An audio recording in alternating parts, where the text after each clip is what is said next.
Selamat sore Pak dosen dan teman-teman. Terima kasih untuk waktu dan kesempatannya. Saya Yulinda Yunus akan mempresentasikan materi saya, yaitu adisi Michael. Sebelum kita mengetahui lebih dalam tentang adisi Michael, kita perlu terlebih dahulu mengetahui apa itu adisi Michael.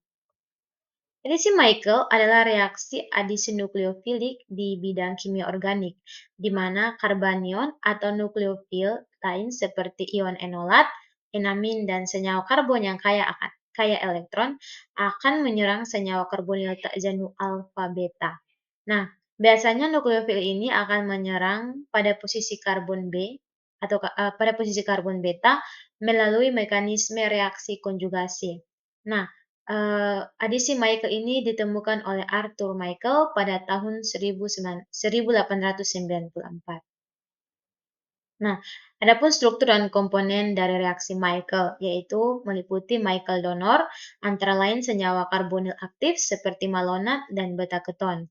Michael akseptor meliputi senyawa karbonil alfa beta tak jenuh. Selain Michael donor dan Michael akseptor, terdapat juga katalis dan pelarut yang menjadi komponen dari reaksi Michael, yaitu katalis yang digunakan itu katalis basa seperti NaOH dan KOH. Namun, asam Lewis juga dapat digunakan sebagai katalis.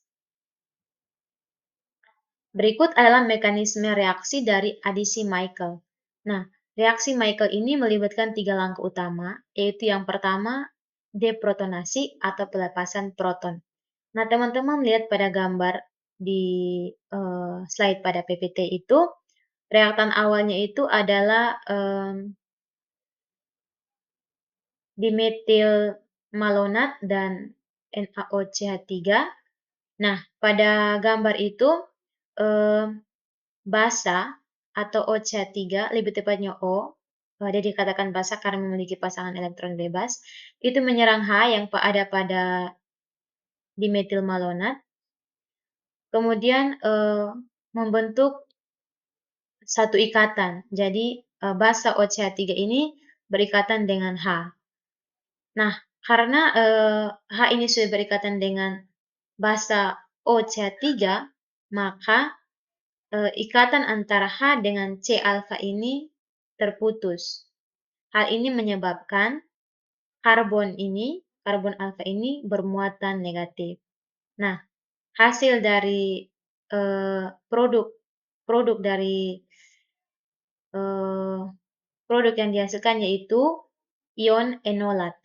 Nah, ion enolat ini sangat penting karena dia akan berperan sebagai nukleofilik di langkah berikutnya yang akan menyerang elektrofilik. Nah, langkah kedua yaitu penambahan konjugat. Nah,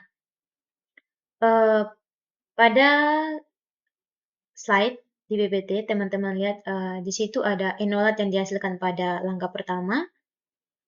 Itu di bagian kanannya merupakan senyawa karbonil alfa beta tak jenuh.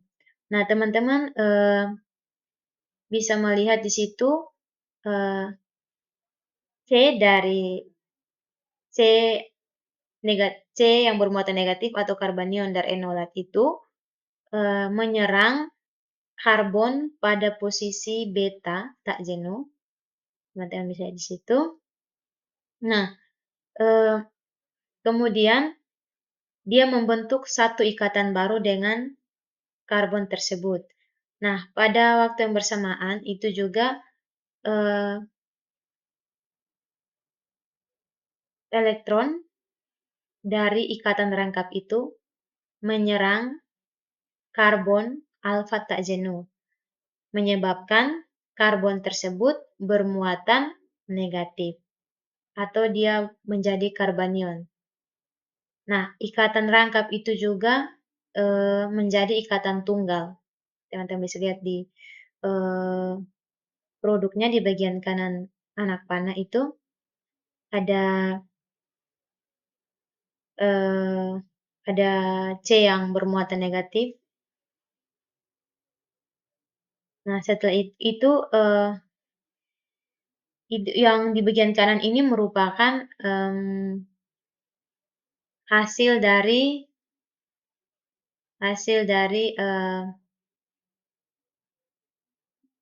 penambahan konjugat atau produk dari penambahan konjugat. Nah, teman-teman juga bisa lihat di samping kirinya itu ion enolat itu ada from C berikatan dengan C. Itu artinya membentuk ikatan baru antara C dan C, itu anak panah yang biru from C dan C, sedangkan anak panah yang atas break C yang berikatan dengan C atau ikatan pi, artinya terputus ikatan pi. Nah, selanjutnya itu, eh, nah ini from ikatan C dan C itu, yang tadi saya sudah katakan bahwa eh, membentuk ikatan baru dari C yang bermuatan negatif pada enolat yang menyerang C pada posisi kar karbon beta. Nah, kalau break ikatan pi itu pada anak panah yang di atas, di mana eh, anak panah dari ikatan rangkap itu menyerang karbon pada posisi karbon alfa tak jenuh. Nah, selanjutnya yaitu langkah terakhir yaitu protonasi. Intermediate enolat akan terprotonasi dan menghasilkan produk adisi akhir. Nah, teman-teman lihat di sebelah ini reaktan awal itu, di sebelah kiri itu merupakan hasil atau produk dari step langkah kedua tadi yaitu penambahan konjugat. Nah, di situ juga teman-teman lihat ada A yang berikatan dengan H. Nah, A yang berikatan dengan H itu merupakan penghasil proton. Jadi A itu kita bisa menggantikannya sebagai H2O, HCl, H2SO4, apapun itu yang menghasilkan proton. Nah, jadi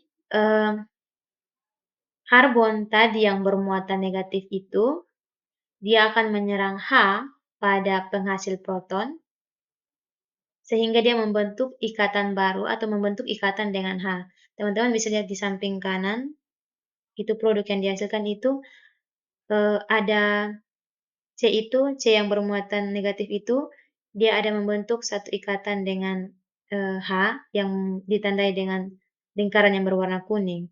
Dan di situ dia tidak lagi bermuatan negatif, dia sudah kembali netral. Nah, karena H ini berikatan dengan C, maka terjadi pemutusan ikatan antara H dengan A atau ya terjadi pemutusan antara H dengan A. Nah, sehingga menyebabkan A ini bermuatan negatif. A ini akan dihasilkan sebagai reaksi samping. Baik, selanjutnya, nah ini merupakan hasil akhir dari menghasilkan ini merupakan produk adisi akhir. Selanjutnya itu ada faktor-faktor yang mempengaruhi reaksi Michael. Yang pertama itu pengaruh substituen seperti efek sterik dan elektronik pada donor dan juga reseptor sangat penting. Yang kedua itu pengaruh katalis. Nah, kekuatan dari katalis basa dan asam Lewis juga ini mempengaruhi pembentukan enolat. Nah, pengaruh pelarut.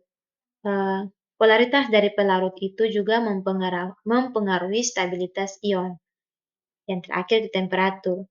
Temperatur rendah ini akan meningkatkan selektivitas. Selanjutnya itu modifikasi dan variasi reaksi Michael. Yang pertama yaitu asam Michael. Pada asam Michael ini, amina digunakan sebagai nukleofil yang akan mengubah adisi.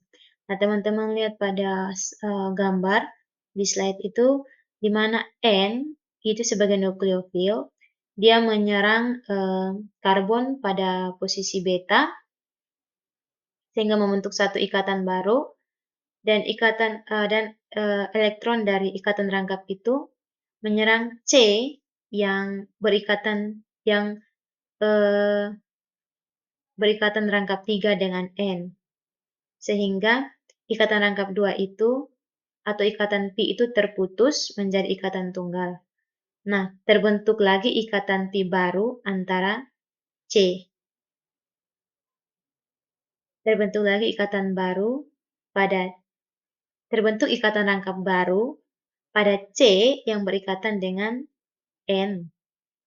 Nah, ikatan rangkap 3 pada N itu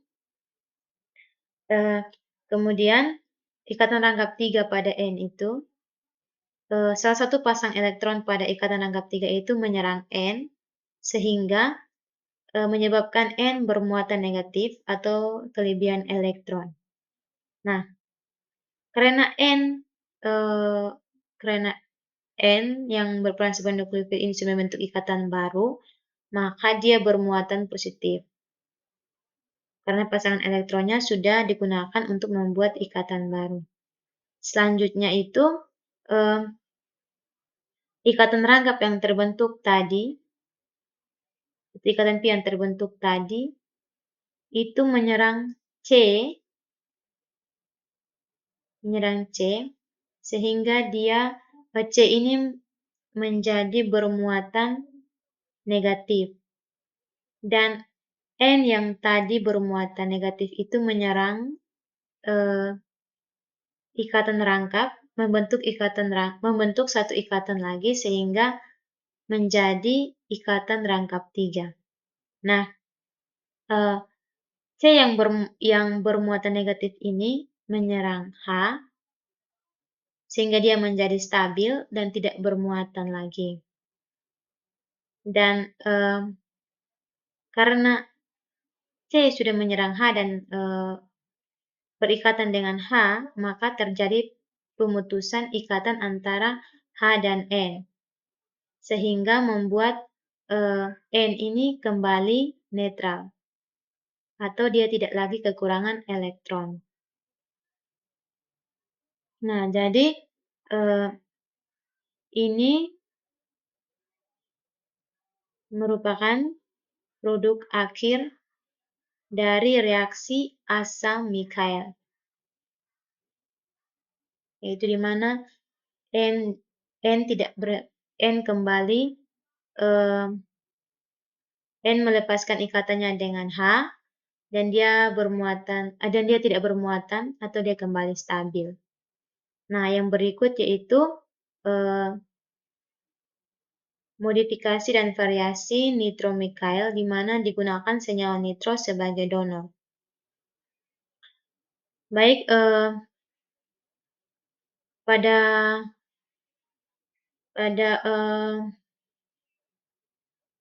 pada gambar di slide itu ada nitroalkena di mana nukleofil pasangan elektron bebas dari nukleofil ini menyerang C sehingga dia membentuk ikatan baru dengan nukleofil dan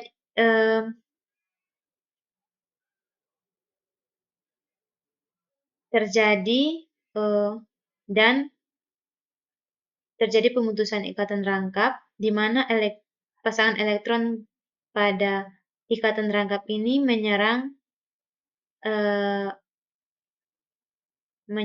atau membentuk ikatan baru dengan karbon alfa, sehingga teman-teman bisa melihat di sini terbentuk ikatan rangkap antara karbon alfa dengan gugus nitro. Nah, ikatan rangkap pada N dan O ini menyerang O, menyebabkan O bermuatan negatif atau kelebihan elektron. Selanjutnya itu ikatan rangkap antara C, alfa, dan N menyerang H dan membentuk satu ikatan dengan H, sehingga menyebabkan ikatan itu menjadi ikatan tunggal. Nah, selanjutnya elektron bebas dari O ini menyerang N sehingga N kembali stabil, tidak bermuatan. Nah, ini merupakan produk akhir dari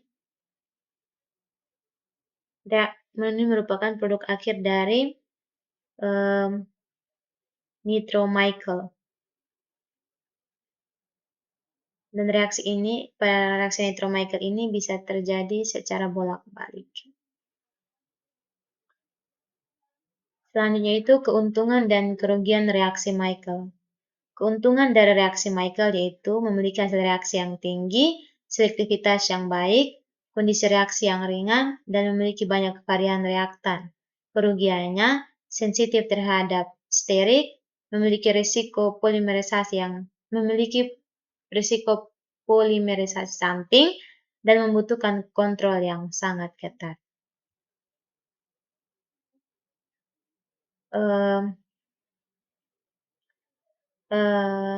Sekian presentasi saya. Mohon maaf jika terdapat banyak kesalahan kata dan penyampaian. Mohon dimaklumi. Terima kasih untuk waktu dan perhatiannya. Sekian dari saya.